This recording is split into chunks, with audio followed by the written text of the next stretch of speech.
सक्षम police times, news 112, सक्षम जनतेचा आवाज। जव्हार शहरातून एक मोठी बातमी समोर येते।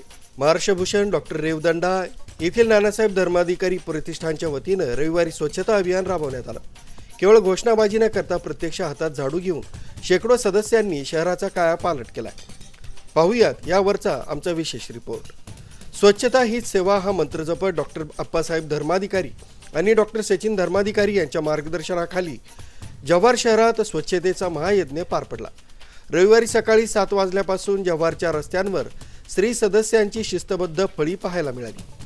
सुमारे 352 स्त्री सदस्यांनी या मोहिमेत उत्स्फूर्त सहभाग नोंदवला।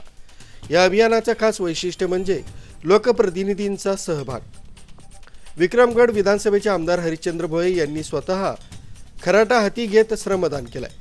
त्यांच्यासोबत नगर परिषदेचे माजी सभापती गणेश राजपूत यांनीही या मोहिमेत खांद्याला खांदा लावून काम केलं।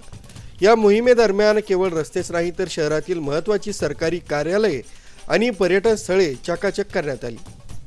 तहसील, पंचायत समिती, पोलीस ठाणे आणि पोस्ट ऑफिस तसंच श्रीराम मंदिर, खंडेराव मंदिर, महालक्ष्मी मंदिर आणि हनुमान पॉइंट, सूर्या तलाव, एसटी बस स्थानक आणि कुटीर रुग्णालय या ठिकाणी स्वच्छता मोहीम राबवण्यात आली।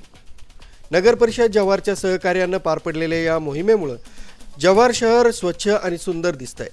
केवळ फोटो काढण्यापुरतंच मर्यादित न राहता प्रत्यक्षात कृतीतून समाजसेवा कशी करावी याचा आदर्श पुन्हा एकदा धर्माधिकारी प्रतिष्ठाननं घालून दिलाय। यामुळे जव्हारकरांकडून प्रतिष्ठानचे आभार मानले जात आहे। न्यूज ब्युरो, सक्षम पोलीस टाइम्स, न्यूज 112, पालघर।